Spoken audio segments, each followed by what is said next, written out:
बड़ी विचित्र घटना घटी है वासुदेव।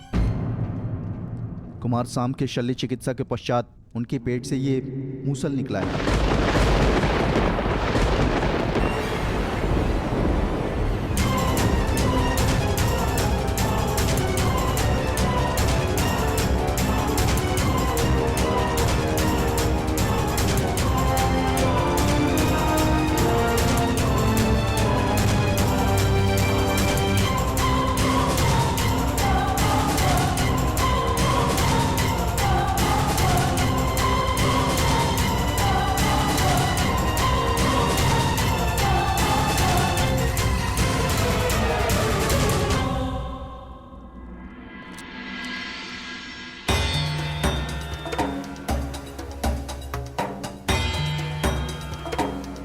कुमार अब स्वस्थ हैं बलभद्र।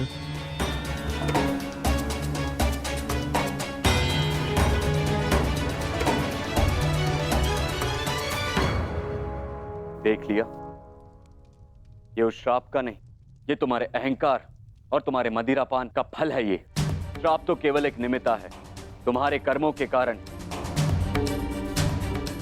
यदुवंश का नाश जन्म ले चुका है। यदि मदिरा के मद में तुमने एक महात्मा का अपमान ना किया होता तो आज तुम्हारी यह दशा ना होती।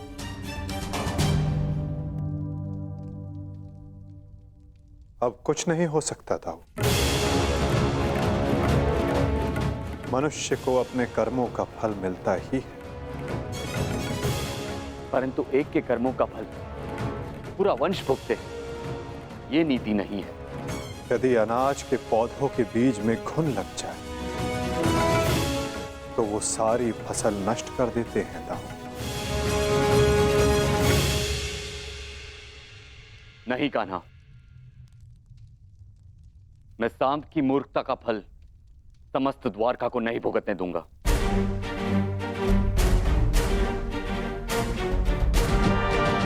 आप इस मूसल का क्या करेंगे दाऊ?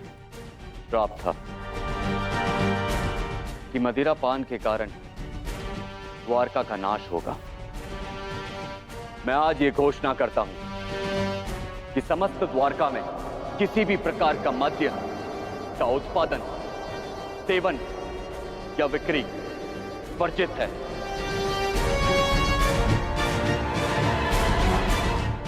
और रही बात इस मूसल की, तो इसका उपाय है मेरे पास।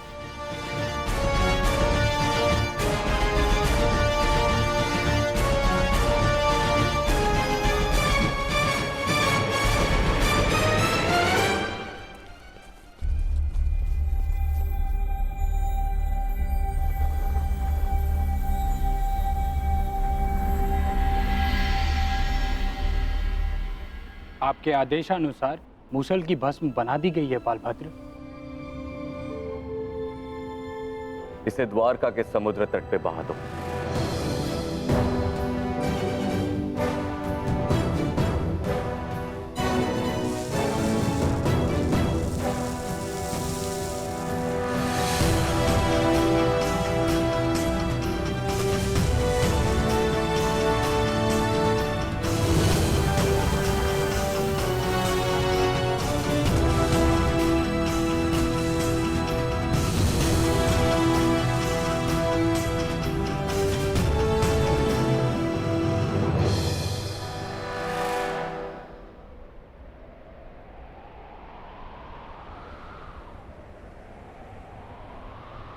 दाऊ, हमारे कर्म ही हमारी नियति निर्धारित करते हैं, केवल साम के कर्म ही नहीं। कुछ श्राप हैं। मैं तुम्हें श्राप देती हूँ कि जिस प्रकार तुमने मेरे कुल का अंत किया है, उसी प्रकार तुम्हारे कुल का अंत भी होगा। और कुछ पाप भी जो द्वारिका की नियति बनाएंगे। चक्रवात से घर के धराशायी होने का भय हमेशा रहता है कृष्णा। इसका अर्थ ये नहीं कि मनुष्य अपने घर की नींव सुदृढ़ ना करे।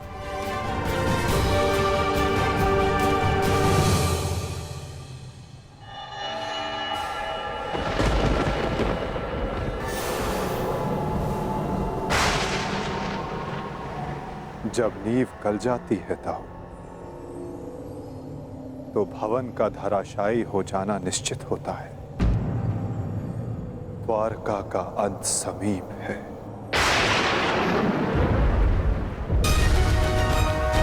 नहीं कान्हा, मेरे रहते हुए ऐसा नहीं होगा।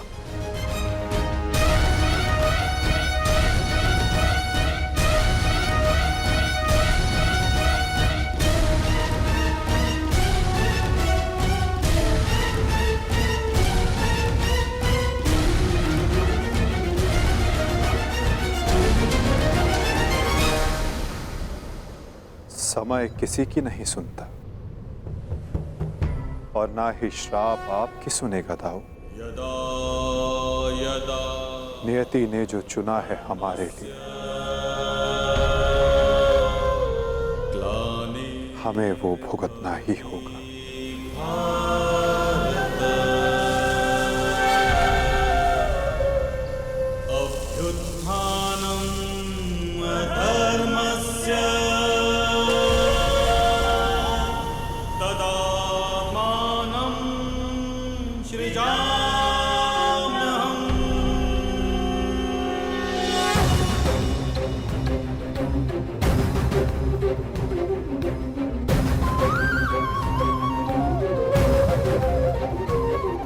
हर एक सरकंडे में एक आहुति छिपी है दाऊ। किसी की मृत्यु तो किसी की मुक्ति।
मेरा स्वप्न है कि हस्तिनापुर में एक गुरुकुल हो, जहां पर बालकों की भांति बालिकाएं भी युद्ध शिक्षा में पारंगत हों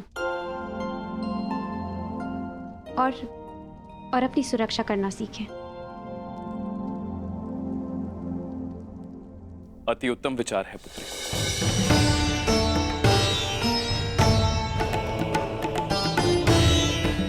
प्रणिपात, प्रणिपात, प्रणिपात।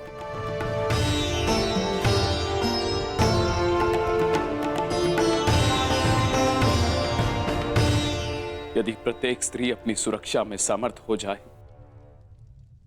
तो कोई भी पुरुष उस पर अत्याचार नहीं कर पाएगा। यदि वो अबला से सबला बन जाए तो ना ही कोई चीरहरण होगा और ना ही कोई महाभारत होगी।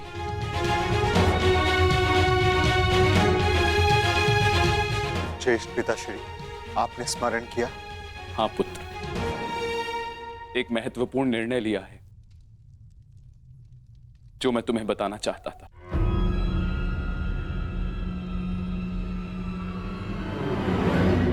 गांधारी, जीवन का हर चरण देख लिया पुत्रों, परंतु अब वानप्रस्थ करके संन्यास ग्रहण करने का समय आ गया है।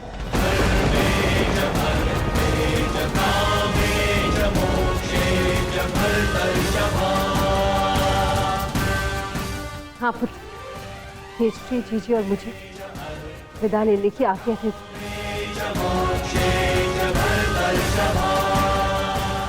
प्रस्थान? किंतु अचानक ऐसे? क्या हुआ माता? कोई समस्या हुई है या हमसे कोई भूल हुई है जिससे आपको कष्ट पहुंचा है? नहीं पुत्रों, तुमने और द्रौपदी ने अपना कर्तव्य कुशलता से पूर्ण किया है और अब हमने निर्णय लिया है कि हम तीनों वानप्रस्थ के लिए प्रस्थान करें।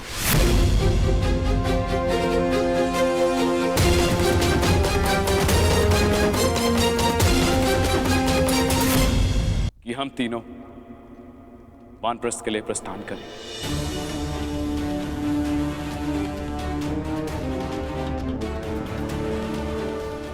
पुत्र का मोह आपको जाने भी नहीं देना चाहता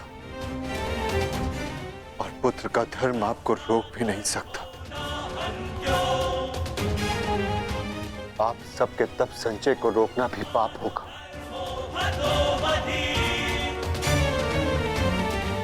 आदेश दीजिए ज्येष्ठ पिताश्री। व्यवस्था हो जाएगी। पुत्र, मुझे तुम पर गर्व है।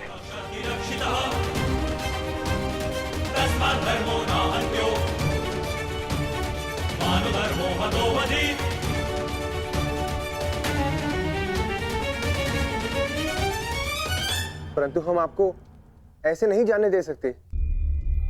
आप सभी के साथ हमें भी एक उत्सव मनाने का सौभाग्य तो मिलना चाहिए ना। ठीक है, जैसा तुम सबको ठीक लगे पुत्रों। तो ठीक है, तो मैं इस उत्सव की तैयारियां प्रारंभ करती हूँ और सभी परिजनों को निमंत्रण भिजवाती हूँ। सर्वप्रथम माधव को।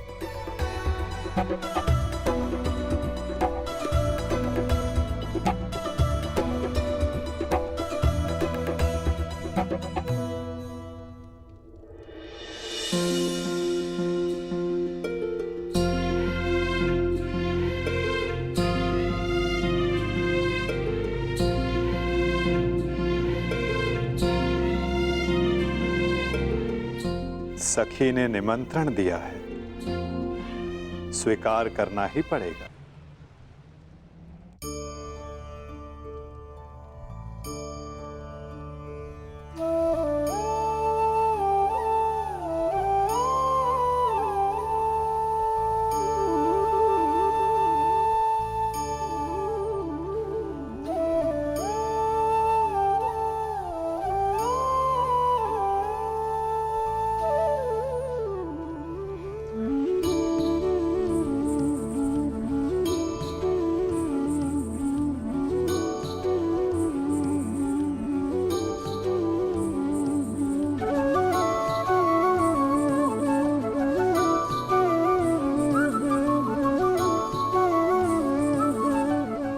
माधव, आप सदैव हम सबके साथ हमारे दुख में उपस्थित रहे, परंतु आज सुख के समय पर आपके आगमन ने हम सबके आनंद को दुगना कर दिया। मेरी सखी मुझे निमंत्रण दे और मैं न आऊं?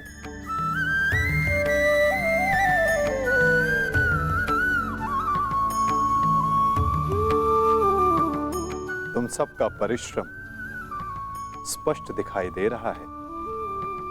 जब प्रेरणा देने वाला शुभ हो तो परिश्रम का फल भी शुभ ही होता है माधव। आइए माधव, अपना स्थान ग्रहण करें।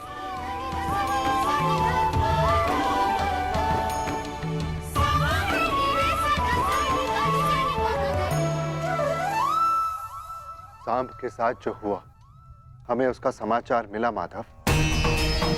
हमें उसका खेद है। कुमार साम के शल्य चिकित्सा के पश्चात उनके पेट से ये मूसल निकला है। समय का चक्र और नियति को कोई नहीं रोक सकता धर्मराज। परंतु मुझे सदा खेद रहेगा।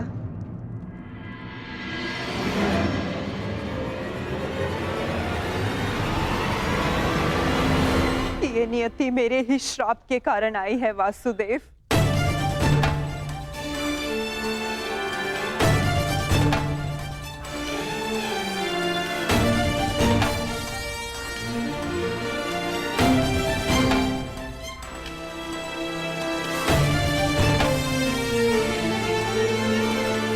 प्रणिपात राजमाता। संतोष मिला कि मेरी भूल के पश्चात भी आपका यहाँ आगमन हुआ वासुदेव। नहीं राजमाता, मैं आया क्योंकि मेरा यहाँ उपस्थित होना आवश्यक था। मुझे क्षमा कर दीजिए वासुदेव। बीते समय पर शोक मनाने से कोई लाभ नहीं। आनंदमय तो ये है कि हम सभी आने वाले नए भविष्य का स्वागत करें। कैसा भविष्य माधव? बधाई हो सम्राट, महारानी वृषाली ने पुत्र को जन्म दिया है।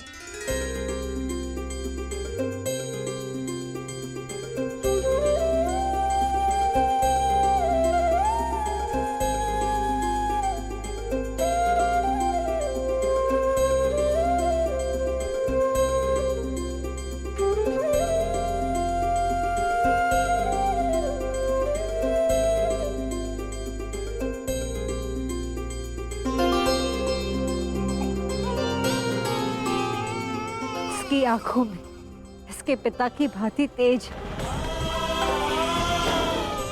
कल्याण हो। बुआ श्री, इस बालक का नामकरण कीजिए।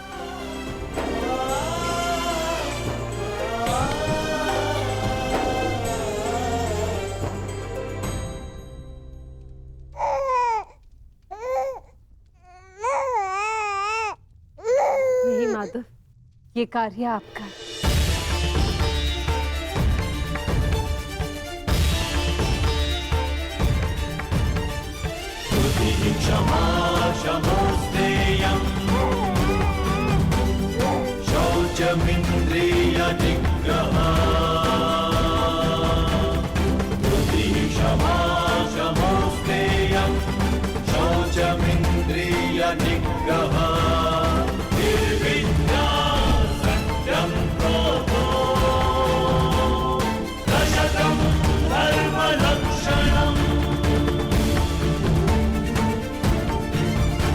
मित्रकर्ण के एक वीर पुत्र का नाम वृषसेन था और इस वीर बालक का नाम है राधे कर्ण पुत्र वृषकेतु। वृषकेतु, वृषकेतु, वृषकेतु।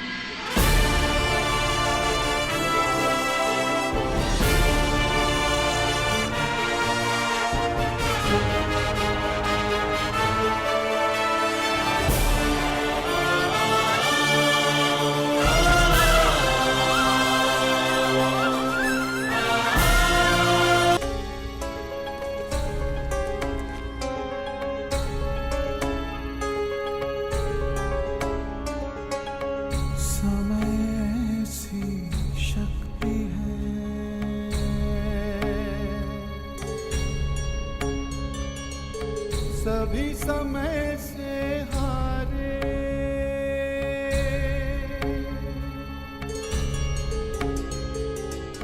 समय सी शक्ति है।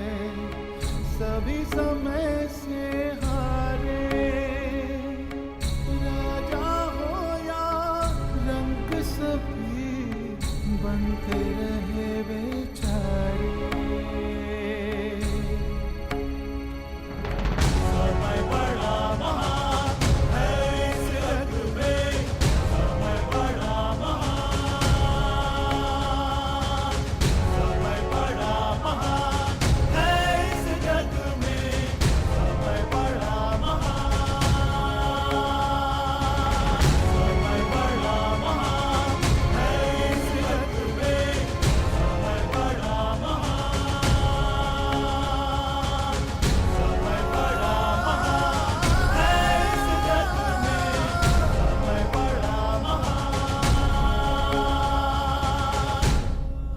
वर्ष पश्चात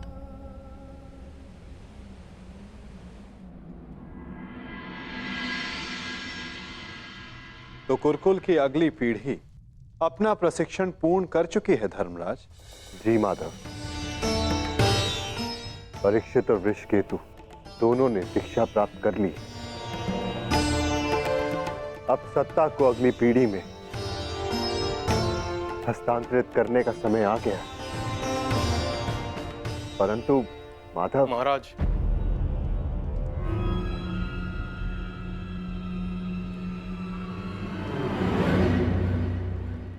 कहो। एक दुखद समाचार है महाराज।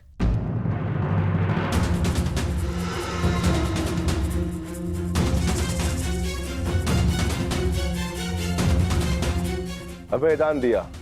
बोलो क्या समाचार है? राजमाता कुंती। क्या हुआ है माता कुंती को?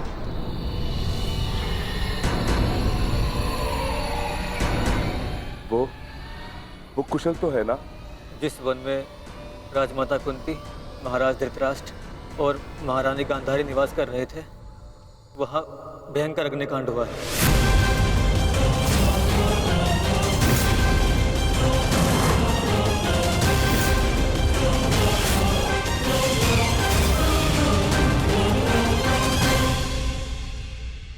और वो तीनों जलकर भस्म।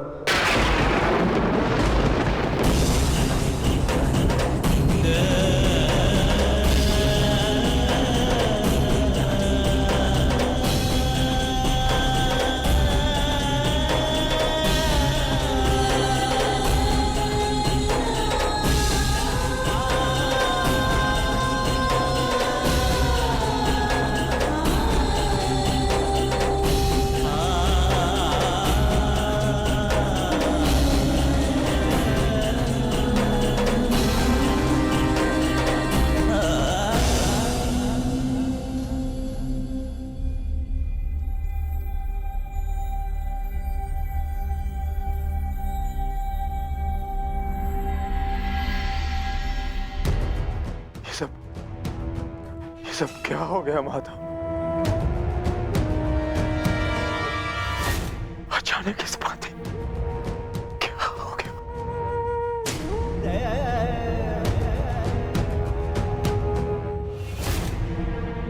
जो संसार में आया है उसे जाना ही है। महत्वपूर्ण ये है कि वो अपने जीवन से क्या लेकर गए और इस संसार को क्या देकर गए।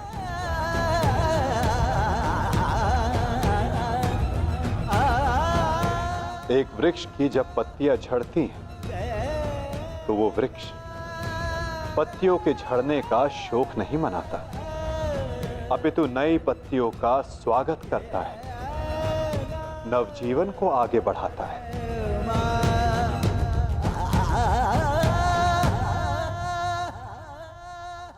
आप सब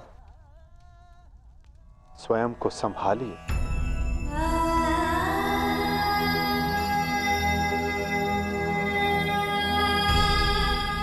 पार्थ, स्वयं को संभालो।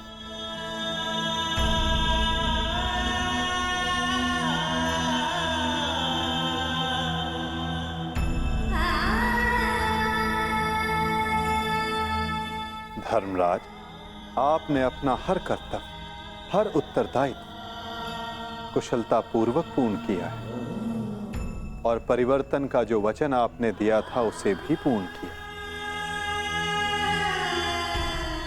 और अब ये समय दुख मनाने का नहीं, अपितु अपना उत्तरदायित्व पूर्ण करने का है धर्मराज।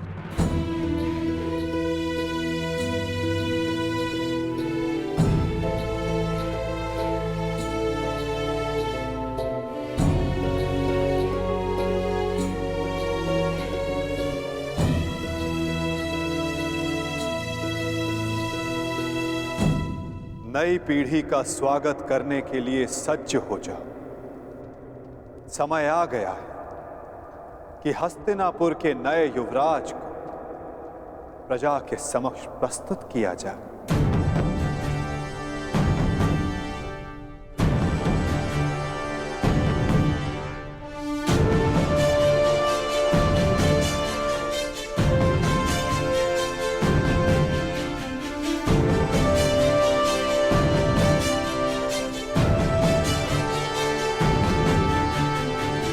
समय आ गया है कि हस्तिनापुर की ये सभा कुरु वंश की आने वाली नई पीढ़ी का स्वागत करे।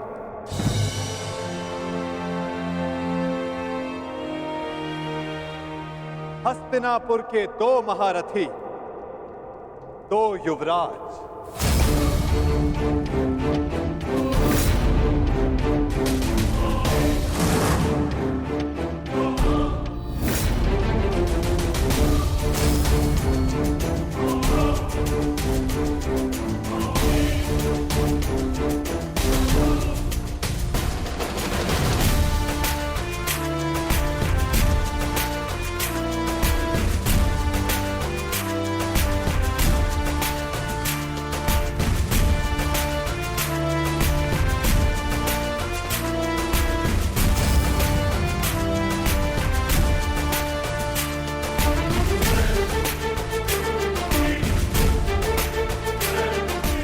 जिन्हें पांडवों ने स्वयं अपनी युद्ध कला के ज्ञान से प्रशिक्षित किया है,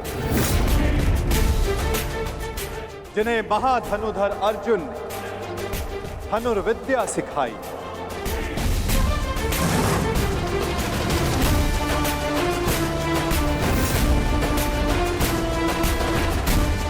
जिन्हें महाबली भीम ने शक्ति और गदा युद्ध में पारंगत किया, जिन्हें नकुल सहदेव ने खड़ग युद्ध में प्रशिक्षित किया है, जिन भावी सम्राटों को धर्मराज युधिष्ठिर भाले के प्रहार के साथ साथ धर्म के ज्ञान का आधार भी दिया है।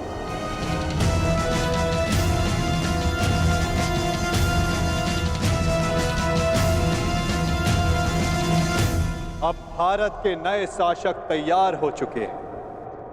धर्म स्थापना के लिए नई पीढ़ी सज्ज हो चुकी है।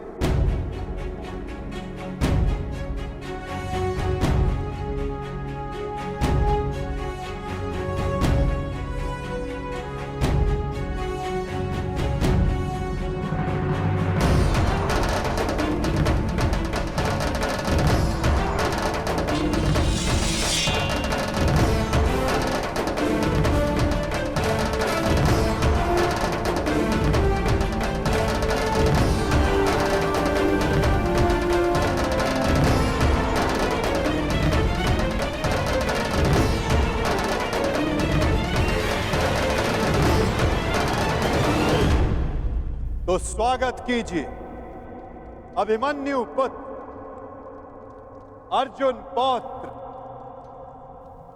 युवराज परीक्षित का।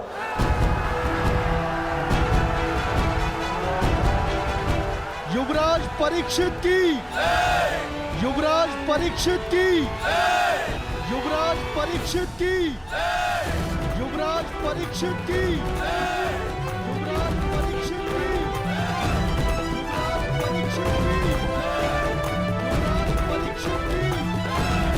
युवराज परीक्षित की।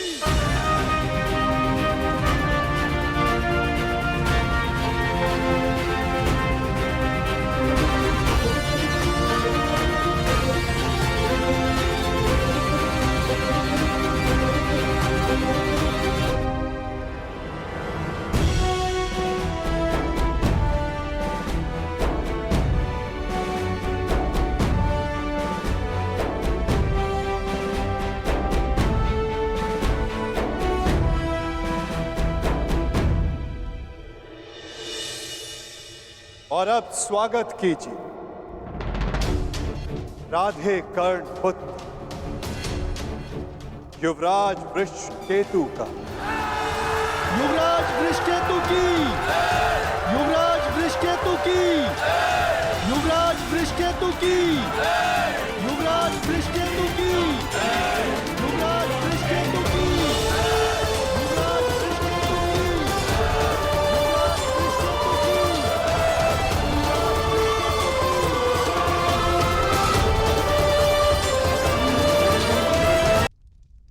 और अब स्वागत कीजिए राधे कर्ण पुत्र युवराज वृषकेतु का। युवराज वृषकेतु की, युवराज वृषकेतु की, युवराज वृषकेतु की, युवराज वृषकेतु की, युवराज वृषकेतु की, युवराज वृषकेतु की।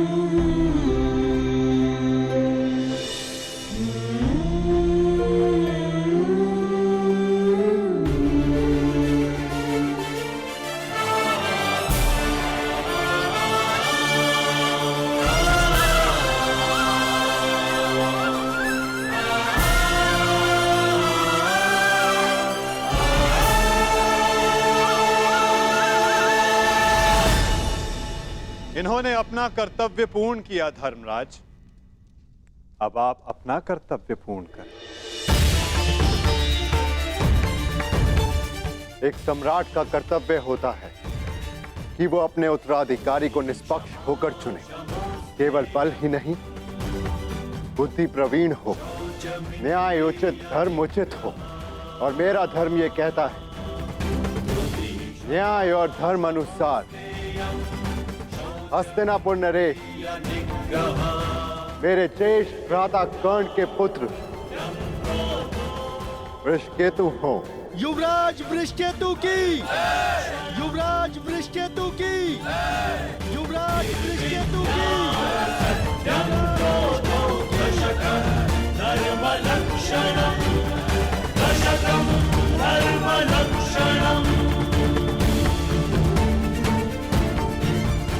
काकाश्री, मेरे लिए ये मान्य नहीं।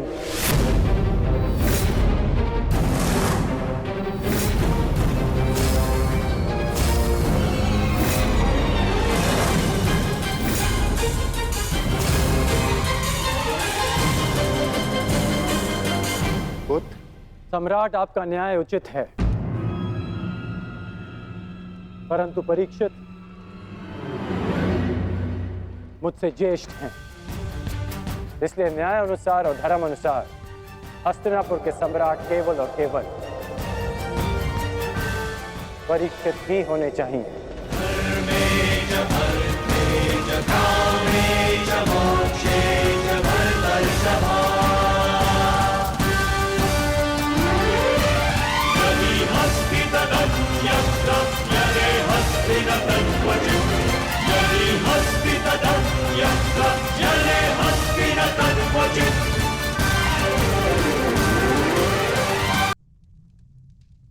परंतु पुत्र, अद्भुत वृषकेतु, ये त्याग केवल कर्ण पुत्र ही कर सकता है।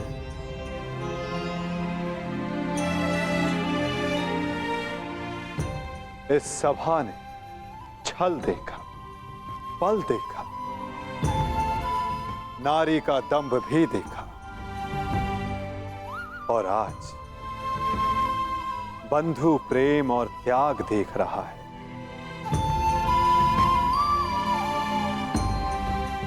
सच में परिवर्तन का जो स्वप्न अंगराज कर्ण ने वर्षों पूर्व देखा था, वो परिवर्तन आज दिख रहा है।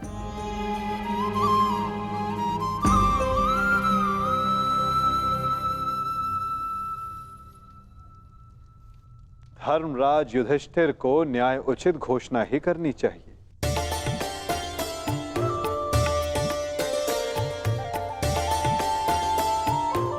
जैसी आपकी आज्ञा माधव।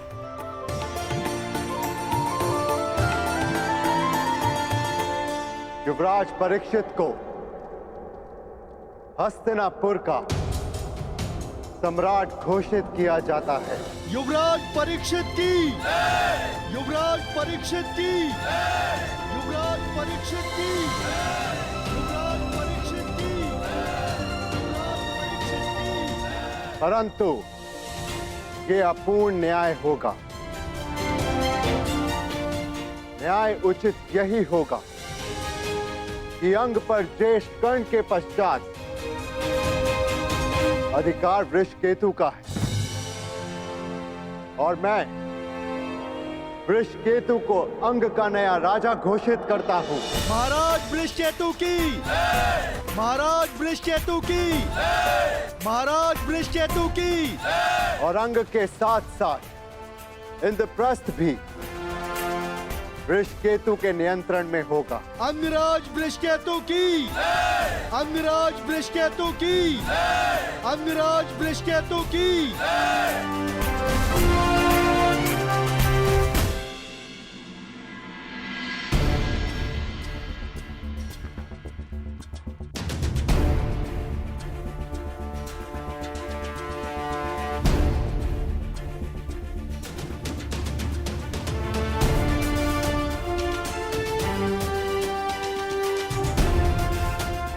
सच हो।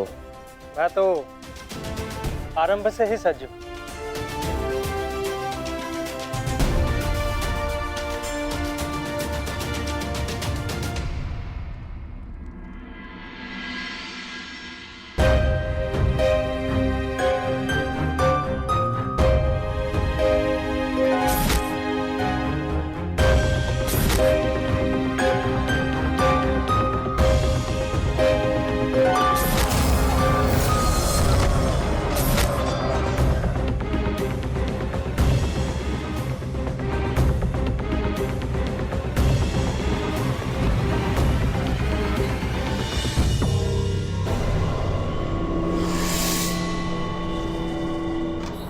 माधव, मुझे जाना होगा पार्थ।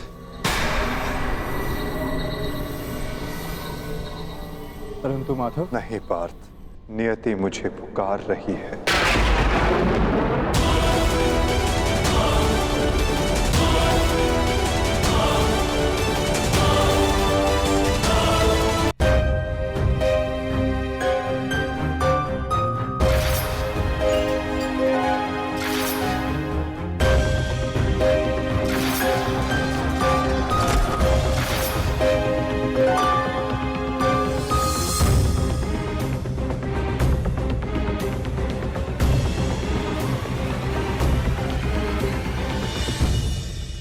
माधव, मुझे जाना होगा पार्थ।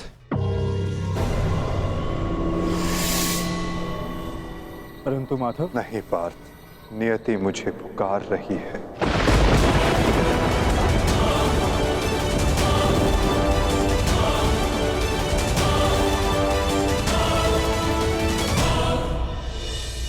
माधव,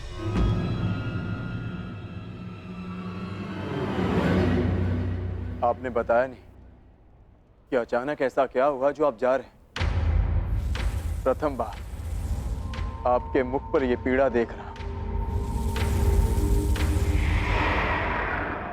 यही तो जीवन है पार्थ। आनंद के साथ पीड़ा, अंधकार के साथ प्रकाश, उत्थान के साथ पतन और निर्माण के साथ विनाश कहीं ना कहीं जुड़ते ही हैं पार्थ। आज हस्तिनापुर में नया आरंभ हुआ है, परंतु मुझे जाना होगा पार्थ, ताकि मैं एक अंत को, एक विनाश को रोकने का प्रयास कर सकूं। तो फिर मुझे भी अपने साथ ले चलिए माधव। महाभारत में आपने मेरा मार्गदर्शन किया था और अब आपके मार्ग पर चलना मेरा अधिकार है।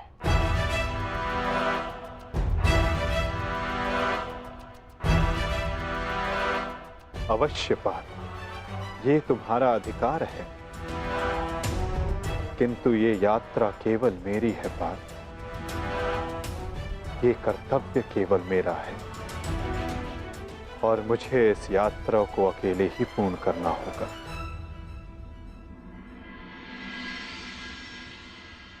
अब मुझे जाना होगा पार्थ।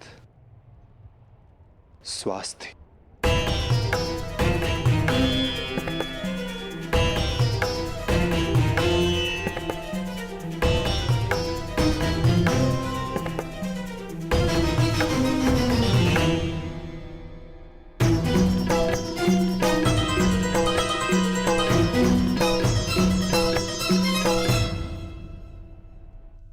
ये क्या कह रहे हो अर्जुन?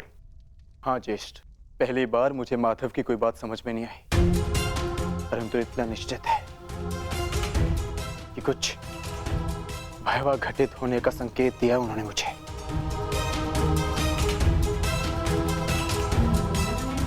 मैं आपकी आज्ञा लेने आया हूं ज्येष्ठ। मुझे द्वारका जाना होगा।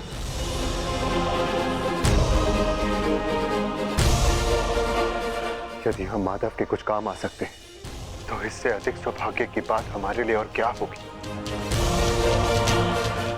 शीघ्र द्वारका पहुंचो।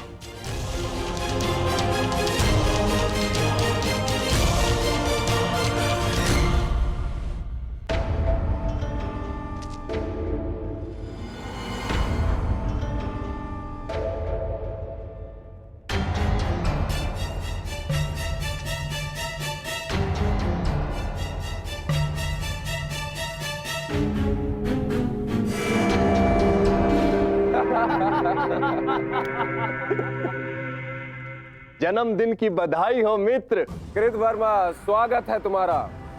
तुम्हारी ही प्रतीक्षा हो रही थी। वाह, क्या अद्भुत प्रबंध है। इतना सुंदर भोज मैंने कभी नहीं देखा। वाह। काहे का भोज मित्र, ऐसा प्रतीत होता है अद्भुत भोज किए हुए जैसे एक युग बीत चुका है। ताऊ श्री ने संपूर्ण द्वारिका में मदिरा पान और उसके विक्रय पर प्रतिबंध लगा रखा है। अगर मदिरा मिल जाती तो आनंद आ जाता। परंतु मित्र, उसके पीछे बलभद्र का कारण उचित था। ऋषि के श्राप का प्रभाव तो तुम देख ही चुके हो। उसने जो कहा वैसा ही हुआ। तुम्हारे गर्भ से मूसल का जन्म हुआ और श्राप था कि उस मूसल से यादवों का अंत होगा। और आज उस श्राप का प्रभाव उस मदिरा पर लगी रोक ने ही रोक रखा है मित्र। कृतवर्मा, प्रतीत होता है कि तुम मेरे पूजनीय पिताश्री के साथ रह रहकर प्रवचन देना सीख गए। वो मूसल नष्ट हो चुका है। ताऊ श्री ने स्वयं उसका चूर्ण बनवाकर सागर में बहा दिया। यदि आज मदिरा मिल जाती तो आनंद ही आ जाता। यदि कुमार आदेश दे तो जन्मदिन की भेंट प्रस्तुत करूं। बलभद्र से छिपाकर काशी से मदिरा मंगाई है।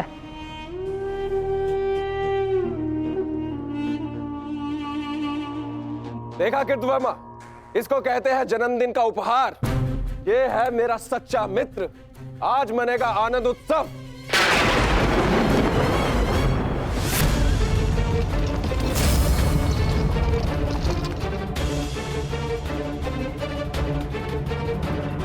ये मेरे जन्मदिन पर मेरे मित्रों के नाम।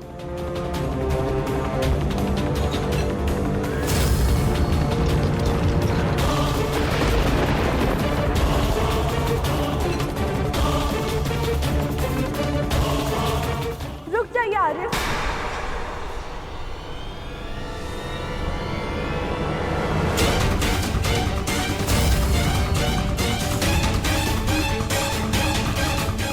जब काल सामने खड़ा हो तो उसे जाने को नमस्कार किया जाता, उसका आलिंगन नहीं किया जाता।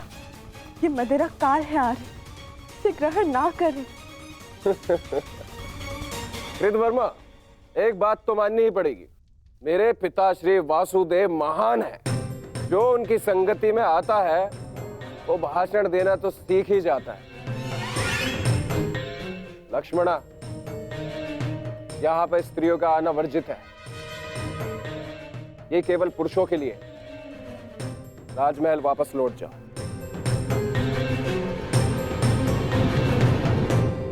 इन पुरुषों में मेरे अर्धांग भी है आर्य, जो स्वयं ही काल के गाल में जाने के लिए प्रस्तुत हो रहे। परंतु मैं ऐसा नहीं होने दे सकती।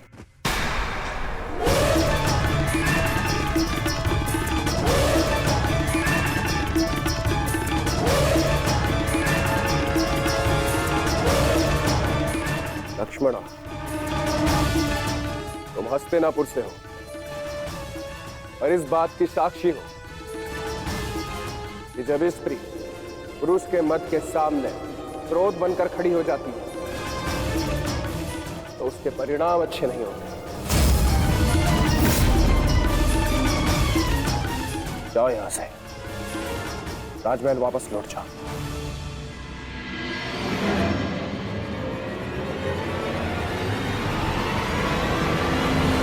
मैंने कहा राजमहल वापस जाओ।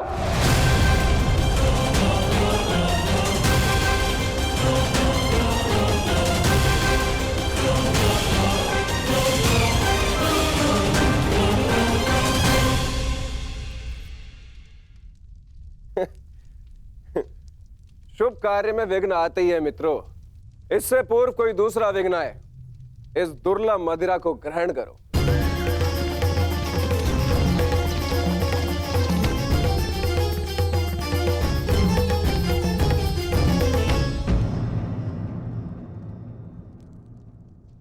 लक्ष्मणा, तुम अपने अश्रु मुझसे नहीं छुपा सकती हो।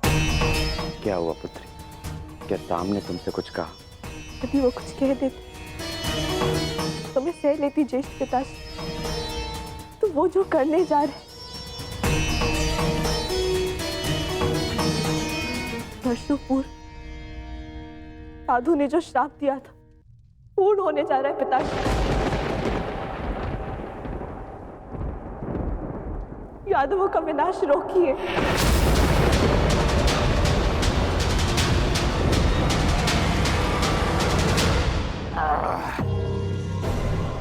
अद्भुत!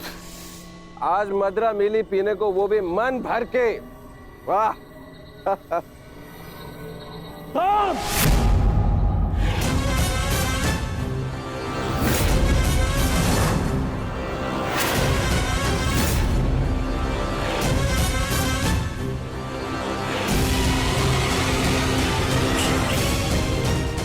मैंने मद्यपान निषेध किया था।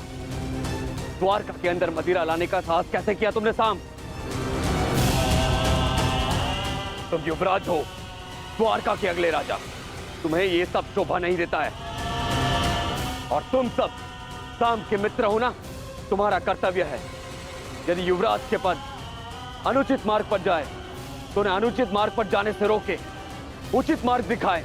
और तुम लोग स्वयं उसे अनुचित मार्ग पर जाने दे रहे हो, कैसे? ताऊश्री, जो कहना है मुझसे कहिए। इनसे क्या बात कर रहे हैं जो आपकी आंखों में आंखें नहीं मिला सकते? इनसे प्रश्न करके क्या लाभ? लज्जा नहीं आती तुम्हें साम? बड़ों की आज्ञा तुमने सदा ही टाली है, अब राज आज्ञा का भी उल्लंघन करने लगे। क्या ताऊश्री, हर बात पे रोक टोक। क्या किया आपने अपने समस्त जीवन में? हाँ? दूध पिया और माखन खाया। ताऊश्री, अरे ताऊश्री, मदिरा तो चक्कर देखिए, जीवन का वास्तविक आनंद तो इसमें है। आप मदिरा पिएंगे तो आपको भान हो जाएगा कि अपने अनुज के दाव बनने के अतिरिक्त भी इस जीवन में और बहुत कुछ है। बड़े होकर जन्म लिया आपने, मदिरा पीजिए, अपने बड़े होने के पद का और उसकी शक्ति का भी भान हो जाएगा आपको। लीजिए। राम!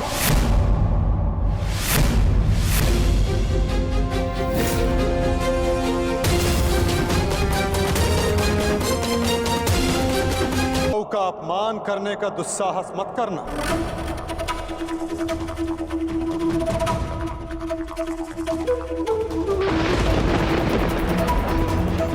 परिहास और उपहास में अंतर होता है साम। परिहास संग में उपस्थित सबको आनंद देता है और उपहास किसी एक को पीड़ा देता है। और तुम्हारा उपहास इस समय जिनको पीड़ा दे रहा है वो मेरे ज्येष्ठ भ्राता है, मेरे दाऊ है साम।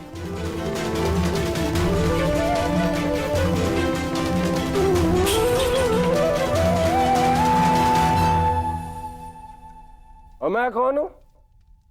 हाँ? कौन हूं मैं? पुत्र या कुपुत्र?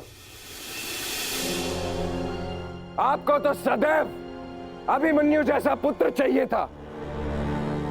कभी उसे मामा बनकर सिखाया तो कभी मित्र और सखा बनकर पांडवों को संभाला, परंतु ये भूल गए कि आपका भी एक पुत्र है। स्मरण है आपको? स्मरण है? नहीं, आपको स्मरण है। आपको स्मरण है कि आज आपके पुत्र का जन्मदिन है, परंतु ये भूल गए कि आज के दिन अपने पुत्र से प्रेम से मिलने आना चाहिए, ना कि इस प्रकार कटु मुख बनाकर।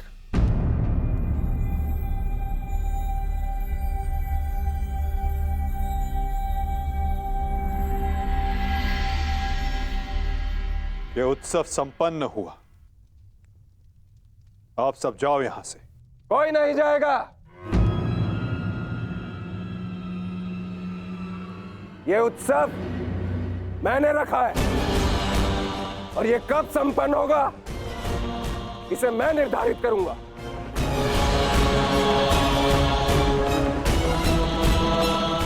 तुम इस समय मदिरा के मध में हो साम। ये समय वार्तालाप करने के लिए उचित नहीं है। जाओ, जाकर विश्राम करो। कहीं ऐसा ना हो कि संपन्न होने के स्थान पर इसका समापन हो जाए।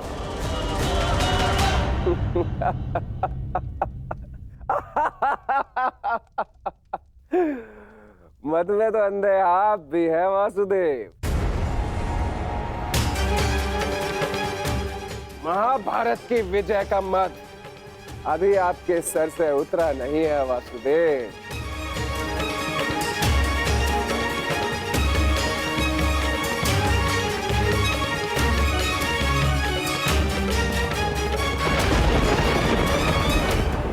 उचित कहा सामने वासुदेव। ना आप महाभारत की विजय से विमुख हो पा रहे हैं और ना पांडवों के प्रति प्रेम से।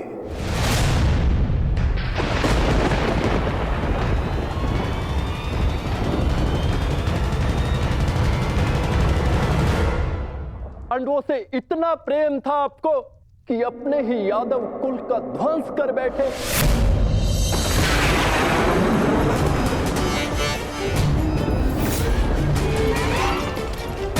अपने ही कुल की यादव सेना का, नारायणी सेना का उन पांडवों के हाथों विध्वंस करवाते रहे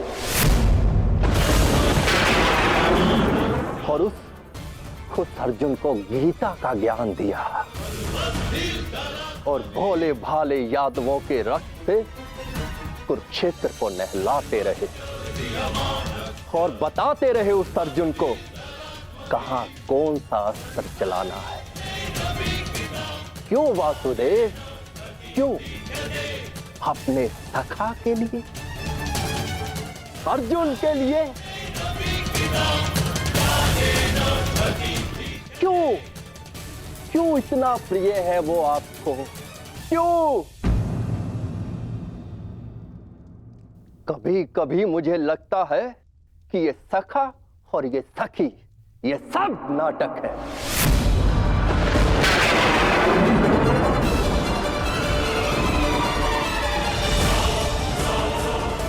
प्रतीत होता है जैसे पंचाली के छठे पति आप स्वयं हैं।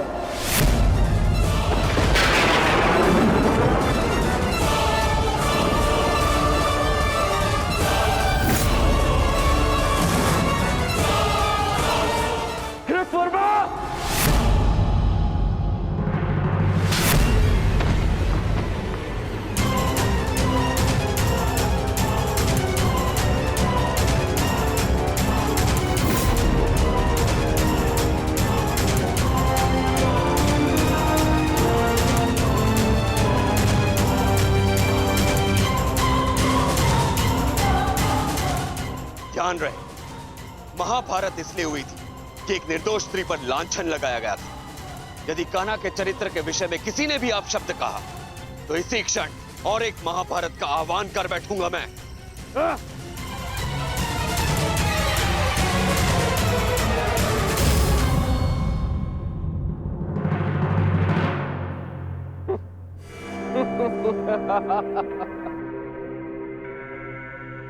वाह, प्रेम हो तो ऐसा, भाई हो तो ऐसे। एक को कुछ कहो तो दूसरे का हाथ उठता है। परंतु ताउश्री, आप भूल रहे हैं, कृतवर्मा मेरे लिए भाई समान।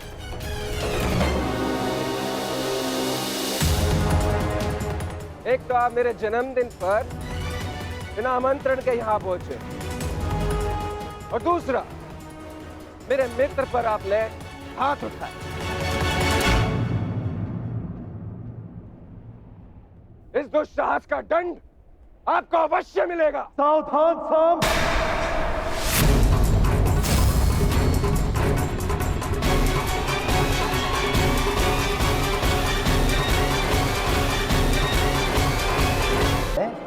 जैसे पंचाली के छठे पति आप स्वयं है।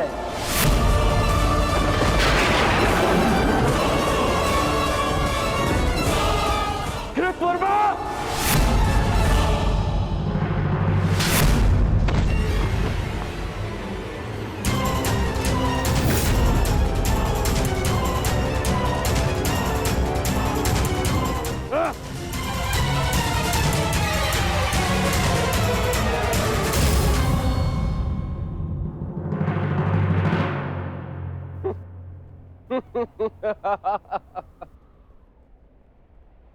एक तो आप मेरे जन्मदिन पर बिना आमंत्रण के यहां पहुंचे, और दूसरा मेरे मित्र पर आपने हाथ उठाए।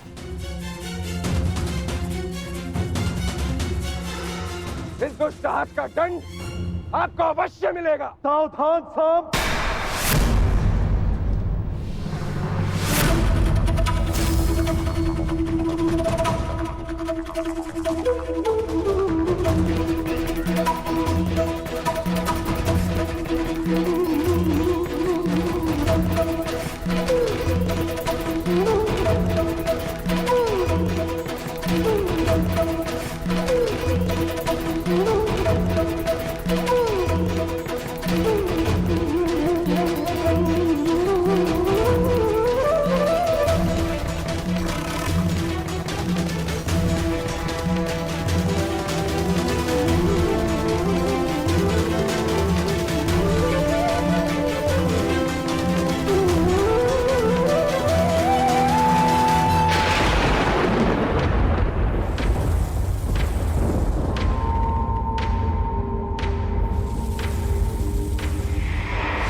आज से ठीक 1 सप्ताह के पश्चात तुम्हारे पेट से मूसल ही उत्पन्न होगा, जो तुम्हारे वंश के विनाश का कारण बनेगा।